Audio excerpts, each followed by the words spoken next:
podcast. Got a lot to do today with conference play starting tomorrow. Gonna take the time to welcome in my co-host as always, Anthony. Man, how's it going? Yeah, no, it's going pretty well, man. A good stretch coming up here for Carolina basketball as they get ready to jump into conference play. So, I think we got the result that we needed going in, and we'll definitely talk about that for the most part here on the show today, man. Yeah, we're gonna go ahead and dive right into the game against Harvard. Played Wednesday night in the Smith Center. It was a 77-57 Carolina win, and it was one of those games that I knew a lot of fans weren't happy because we didn't play very well. We didn't shoot the ball great, only 42%. Didn't beat them up on the rebounding. But I kind of looked at it as going into conference play. I'd much rather have one of these kind of games because it gives something for Roy to be a little bit harder on him in practice and really use that game to teach a lot more than he would have thought. What were your thoughts on the way they played against Harvard? I thought it was really a slow start, which is not really what you wanted to see, considering that this was the first time in really a month that they had played games this close together. So, on the podcast, when we were recapping the game against Davidson and previewing the game against Harvard, we were kind of saying, will there be a little bit of momentum that will carry itself over? Apparently not. That didn't work out as we had thought maybe it would, at least early on. But, I thought the last 5 minutes of the half, they did a really good job of sort of getting some distance in between them, because for a while there, it was really just back and forth. The score was, about a 1-point game. At times, Harvard was leading. But it was kind of similar, I felt, to the Davidson game early on where, we just really couldn't get our feet below us. And then, once we finally started seeing the ball go in the hoop a little bit, I think that was when we said, okay, we're going to be fine. Look, we're the better team. And, again, early on in the second half, they were hanging around for a little while. They cut the lead. I think they got as close as 5 early on, but then from that point on, that was where Carolina kind of just took over. And, that was kind of where that's what I like to see from the guys. I think overall it was really just a great effort. I thought the freshmen in the second half definitely played very, very well. So, yeah, no, you got to hand it to these guys. It wasn't the easiest game for them. You got to hand it to Harvard. Tommy Amaker is a great coach there, and he's done some great things with them. And so, I thought it was probably tougher than a lot of people expected. But, hey, we pulled out a win, and look, 2 straight wins. No one's ever going to complain about that, I don't think, heading into conference play. If you are, you're one of very few. So, I think overall it was just one of those efforts where you're kind of saying, I think at this point, you're kind of just saying to yourself, this is probably what this basketball team is going to be. Yeah, you're right. I was with you where I thought we'd come out a little bit more in rhythm and on offense, and that didn't happen. But I think one thing they can take away was a lot of their offense was fueled by playing really, really good defense, making Harvard take bad shots.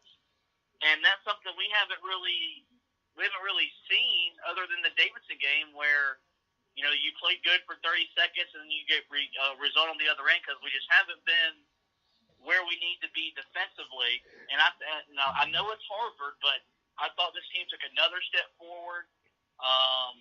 They were more active, more attentive. Still got some problems with pick and rolls and some backdoor cuts, but hopefully at some point this season they'll iron it out. Now, you talked about the freshmen. I thought Nazir Little maybe had his best game since November. He gave us 12 points, 7 rebounds. He was aggressive going to the basket. And then he finally hit a 3-pointer, which would give him some confidence. So, we looked at the box score. We had 6 guys in double figures. Luke May was just another Luke May performance with 14 and 7. Right. I looked at Kenny, who had 11, and he was 4 of 6, but only 1 of 3 from distance. And I think one thing I took away was I think he's done waiting for his jump shot to come to him. He's going to be more aggressive driving the basket, which could open up another wrinkle for the big guys if he's drawing 2 defenders for dump downs to them for easy layups. But at the end of the day, a win's a win. Tommy Amaker would have his team fired up to go into Chapel Hill and maybe upset the Tar Heels. He's a former Duke guy, so he knows what it's like to win in that building and to play in that building. But overall, just a methodical 40-minute effort from the Heels. Yeah, no, I think you're right, and I think a lot of people will look at Harvard's record at 6-6 and say this really isn't that great of a team. This was a team that was supposed to be a tournament team. Now, I don't remember the player's name, but I know they're missing one of their better players who is out due to injury. But still, I mean, look, the ACC so far this season, believe it or not, has had trouble with some Ivy League teams. I mean, Miami, that team that almost upset State last night, they've lost 2 games so far to Ivy League teams this season. So this conference is not a bunch of pushovers. It's really not. So, I don't think, I think, of course, as Carolina fans, we're going to want a better performance. But, the thing is look, you kind of just got to take it for what it is. I mean, look, right now, it's like you said. I mean, holding, them to 57 points in the game, I thought was great. Forcing 22 turnovers was fantastic. And, you mentioned Nazir Little.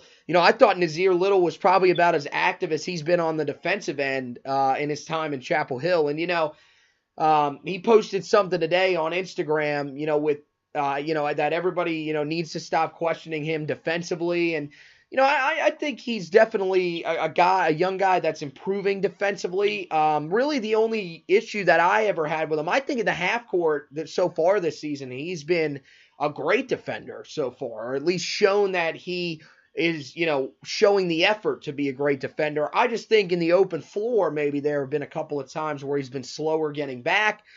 But, I think last night definitely showed that good defense can turn into offense, especially for him, and that is exactly what happened. But yeah, no, the one thing that I think, when I looked at it that stood out to me, I mean, 5 turnovers from Cam Johnson alone. The rest of the team really did a pretty solid job of taking care of the basketball, but it was a rough night for Cam Johnson. That's something that, we've got to get ironed out. I mean, 11 turnovers in total is really a good night. But, it could have been even lower, and the score could have been much more comfortable, I guess, even though a 20-point victory is pretty comfortable. Could have been much more comfortable if, there isn't a player turning the ball over 5 times in a game. Yeah, you're right. With ACC play heating up, that's one thing. A lot of these teams that aren't as good as, Carolina is on offense, they're going to get easy buckets off of these turnovers. I know, like NC State, they pride themselves on turning the ball over and getting easy buckets. Same with Miami, some of these other schools that we're going to play. But you're right. Cam Johnson having 5 isn't necessarily a good thing. I guess I've said it all year long. The good thing is that the turnovers that they commit are fixable. The question is just when are they finally going to fix it? And hopefully at some point, as my dogs bark, that fixes itself. I guess something we'll wait to see. We're going to transition into tomorrow's game at Pittsburgh, and this is going to be, this is a Pittsburgh team that's not the same team it was a year ago. Jeff Capel's come in and done a fantastic job. Rebuilding that program.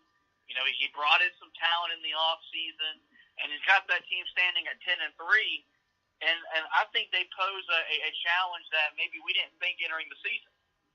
Yeah, no, and I mean, look, the conference openers, I think everybody pretty much knows the history with conference openers. I mean, it's always tough. And look, I think last night, with that State Miami game, I think proved it, because Miami, if we're being really honest, Miami is not a good basketball team this year, and they are probably going to finish, in my opinion, in the bottom 3 of the ACC, somewhere along there, because that team just really, they're not good. It's that simple. But I don't think Pittsburgh, I think they're a little bit better than, like you said, people thought coming into the season. I mean, you look at them right now, I mean, look, they didn't have the toughest out-of-conference schedule. I think the toughest game they probably played, so far was probably the game against West Virginia, which they did lose. But, I still think, yeah, you're right. They're going to pose a lot different of a threat than we thought. And, we've got to be ready to go, especially because it's on the road.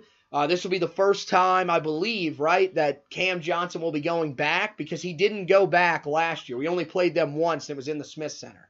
So you would imagine that that'll be a little surreal to him at first, and then, I think he'll settle in. Some people think that it'll help him because he's been in that environment before, but I'm not really sure. But, I mean, I'm just looking at their schedule right now. I mean, they lost at West Virginia. They also lost at number 14 Iowa at the time. Now that team's going to drop out. That's right, because they got beat the other night by Purdue.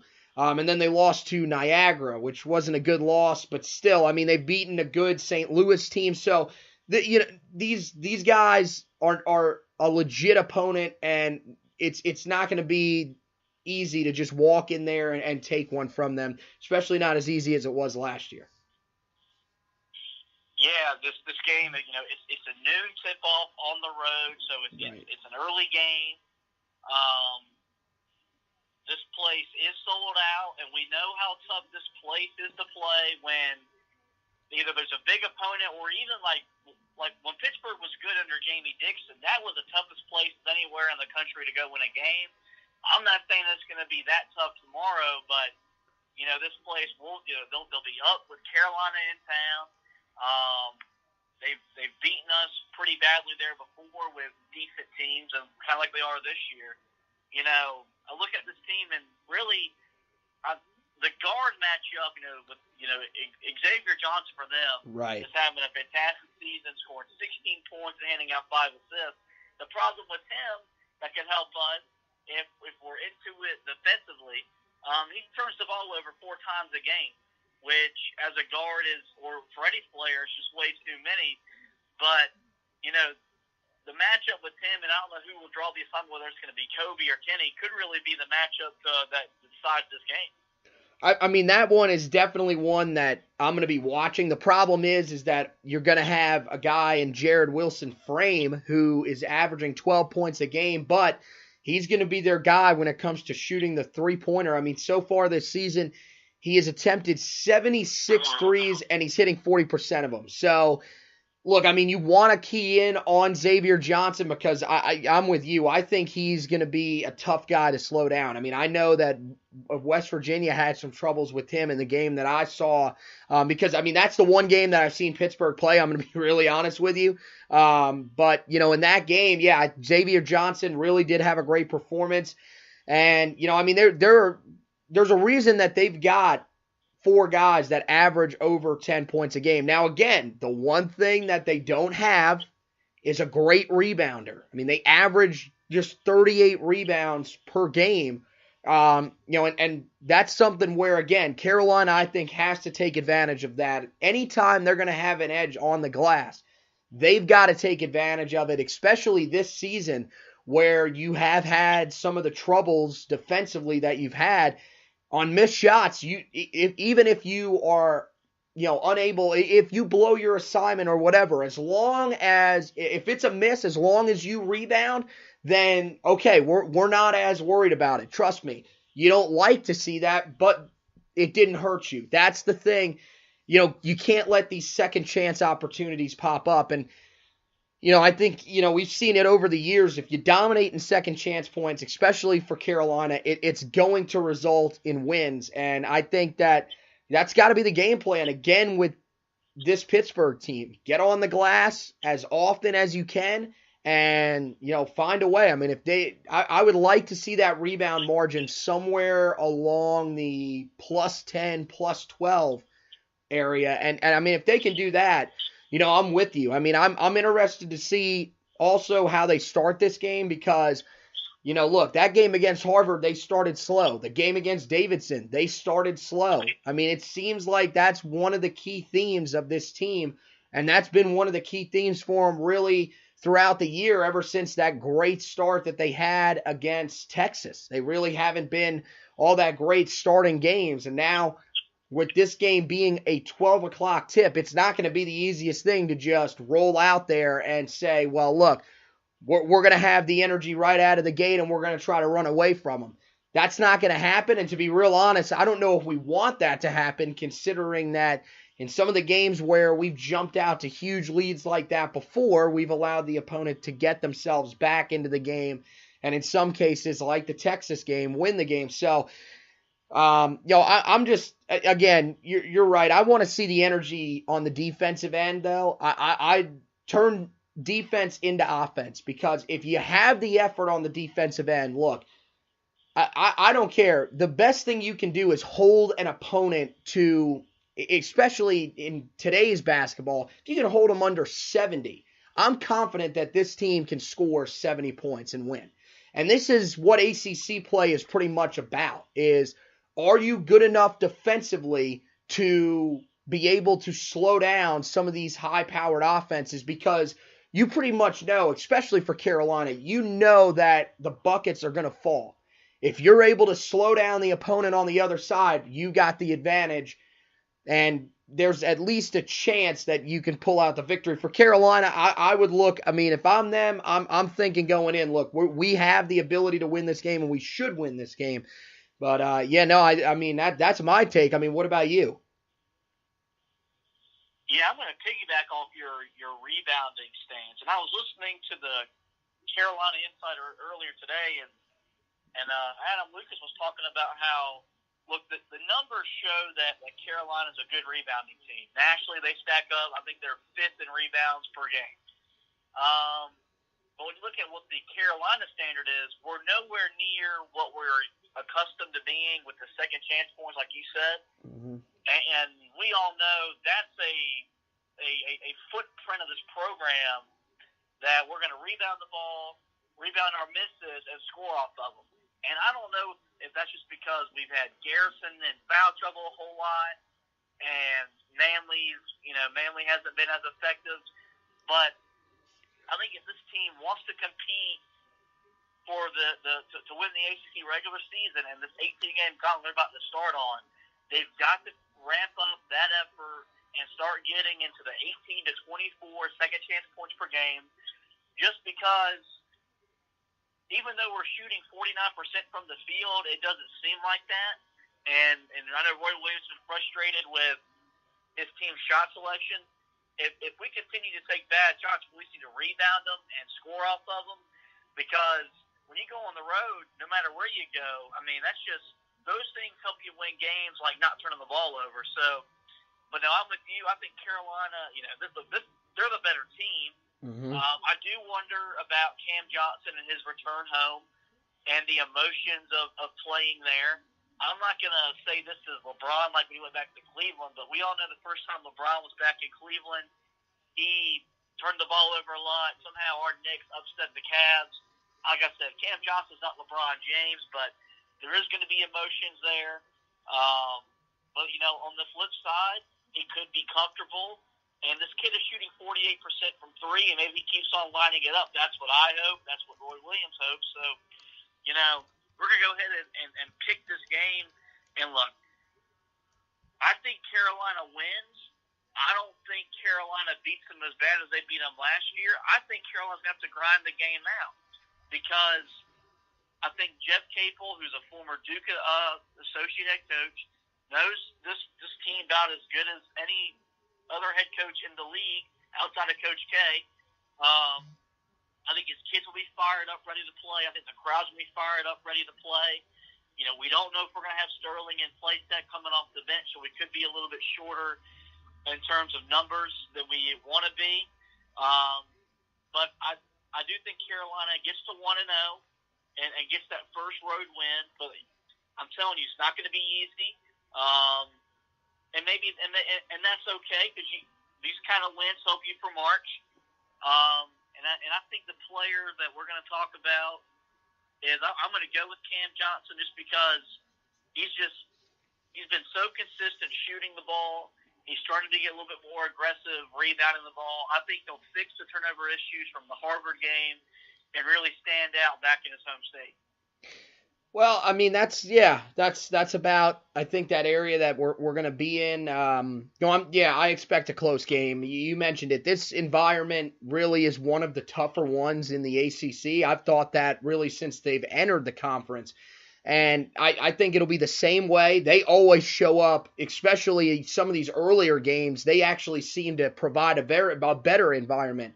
And this is, we've always played them around this time too. I remember the last time we went there was a 12 o'clock game, and Cam really had a great game for them against us. But I think it's one of those things that Carolina is never great in that first game of conference play. It's never usually great in the first two games of conference play. So I think it's going to be very similar. I think it's a close game. I'm looking probably like 75-70, somewhere around there. And the guy that I think we'll be talking about, I like your pick of Cam Johnson, so I'll go someone different though.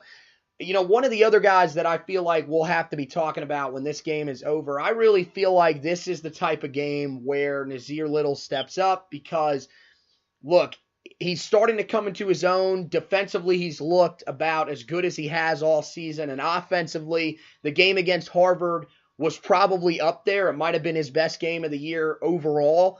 But I think, look, he's going to see that they need someone to step up with Sterling Manley out of the lineup. That means they are most likely we are going to go very small. That's going to happen throughout the game. I mean, there was one lineup that I saw that they went with the other night, and I didn't even realize it because I was multitasking a little bit during the game.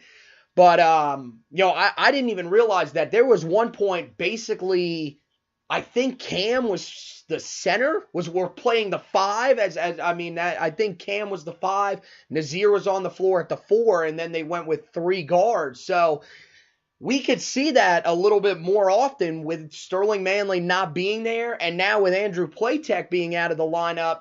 Yeah, there's going to be a lot of different combinations that I think you're going to see out on the floor, and I think one of the main things that you're going to see is that Nazir Little is going to probably get, I'd be willing to bet this is the most that he plays so far this season. I would say he could get up into the 25-minute range. So keep an eye on him, I think, to have a big game, step up, and maybe build off some of the energy that Cam Johnson is going to bring to this game, because I think Cam is going to be fired up. Back in his, in Pittsburgh, the zoo, as they call it, I really think he's probably going to get a rather rude ovation from the crowd. I don't think they're going to be happy with the fact. I still think they're not happy with the fact that he went to another ACC school. So I think that's going to fire him up, and he's going to be ready to go. So I think ultimately it's a close one. It's a little bit of a nail biter, but it's a good win for Carolina. And that's the thing that I think people have to realize about this game is, look, this is ACC play. Nothing comes easy. Exactly. And so with that, we're going to go ahead and discuss, or I guess just, predict, where do we think this team falls in the conference standings once conference play ends. I think they were preseason picked to finish, I think that was 3rd behind Duke and Virginia, which you can respect because those two teams are as talented and as good as anybody. And then we've had some surprises with Virginia Tech looked really, really good at times in the non-conference. So was Florida State. And so now all of a sudden that 3rd seed could be up for grabs. NC State looks like a team that could be a factor in this thing. Where do you think when the season ends, Carolina will stack up in the ACC rankings? I mean, the ACC preseason rankings for basketball usually at the top stack up about right. And I think that's probably about where they're going to be this year. I think that right now, I mean, you can debate between Duke and Virginia who you think is the better of the two. But if we're being real honest as we sit right here today, I mean, look, those are the better. They are better than us right now, right? I mean, am I crazy to think that, or you agree with that thinking? Yeah, no, I would definitely say that Duke and Virginia right now are better teams than Carolina, and that's not necessarily saying anything bad about us. It's just Virginia is as good as anybody is defensively, and Duke has as much talent as anybody. So they also haven't played the schedule Carolina has, and that might show up in ACC play. But no, if I had to put those two teams on a neutral floor right now, I'd probably say Virginia and Duke would beat Carolina. Okay, so we've got that, and then from that point on, I would say that's where I think about third. That's why I think it's going to be about right, because, I mean, do we really trust Virginia Tech? Trust me, I think that this is probably the best Virginia Tech basketball team that they have had in a long, long time. I think that this team could definitely win, I would say, somewhere around 11 to 12 conference games, but I don't think they're quite on Carolina's level yet. And because I think Carolina is going to be around 13 conference wins. I think that'll probably be where they'll round out about 13, maybe 12 to and in that area. But I think maybe we'll have the tiebreaker. Where is that game this year? The Virginia Tech game. That's in Virginia Tech. It's in Chapel Hill. Oh, it's in Chapel Hill. Okay, so I think that definitely works in our favor. And then Florida State, Florida State is weird. I don't 100% believe in them because we've been here before with Florida State. I think Leonard Hamilton is a really good coach because, let's be honest, he has no business winning games at Florida State. Florida State is clearly a football-driven school, so I think he's done a fantastic job there. But if I'm being really honest, that's probably a team that I think is probably going to finish with about 10 conference wins, maybe 11. And again, I think that Carolina will be ahead of that pace. I think that's probably the same area that State falls into, which, I mean, look, anybody that is saying that State is not a legit basketball team, look, I know they've played a very, very weak schedule outside of Auburn. And trust me, I didn't think they looked all that great against Miami, but that team is not going to be easy to play. And, of course, we'll break that game down because we play them on the road on Tuesday. But, I think that you're right to include them in the conversation. And I think, again, they'll be in that 10-win range, 9 or 10 wins in conference. And then I think after that, yeah, those are the ones that I think will be the biggest threats. I don't see anybody else jumping up in there unless we're just somehow leaving someone out. I mean, the usual suspect of Louisville, they will be nowhere to be found on that. That's a team that probably won't even make the tournament. And then, the rest of the conference, I mean, trust me, it's going to be, again, it's the ACC, so it's going to be tough, but I would say third. I'd say third is where I have them. Is that kind of your similar thinking, or you think maybe somebody else from that group that we just talked about can possibly jump up there and jump ahead of Carolina?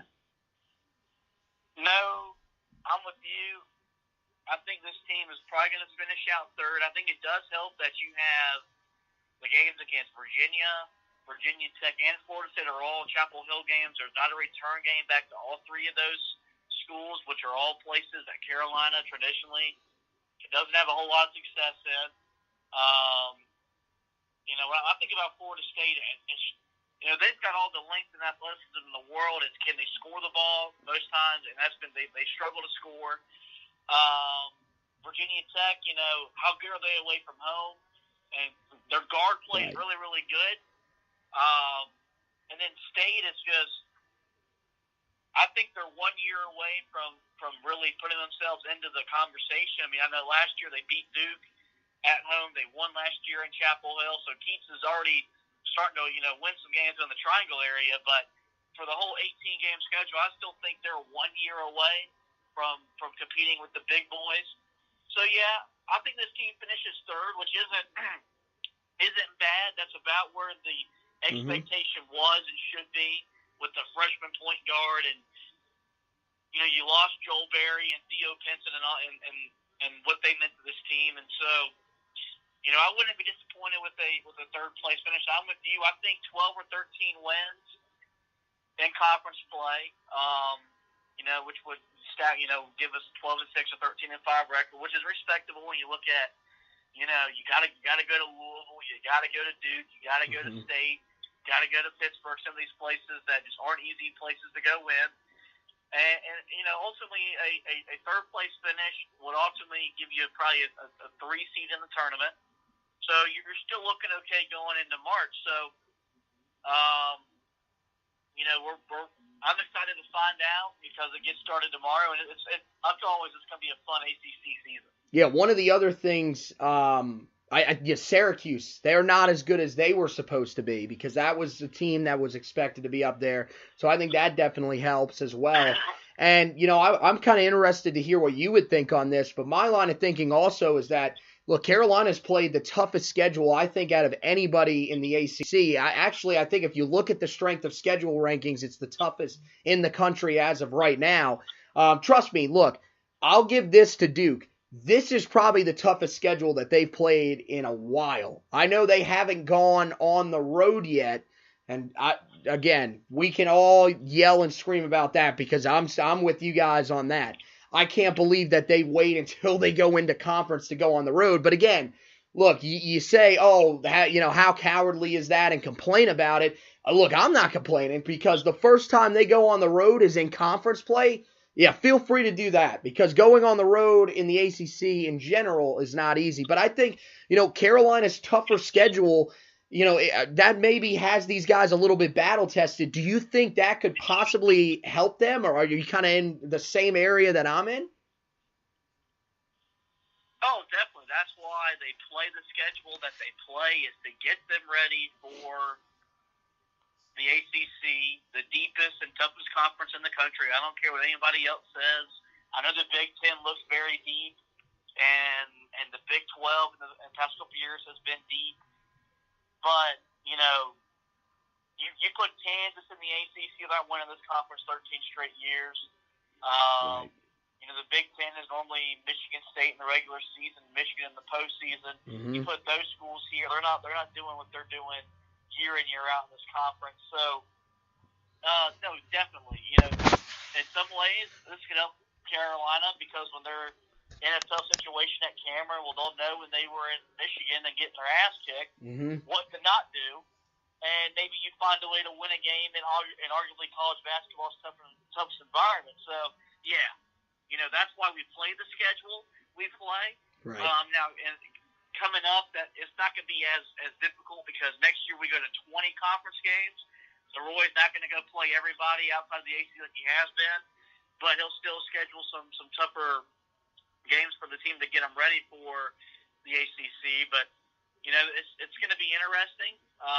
You're going to have your blue bloods, Duke, Carolina, and Virginia up there at the top, and then you're going to start to see some new teams with new coaches getting their stamps on their programs, starting to compete too. So, the ACC basketball is always fun, and I expect this year is going to be another fun season.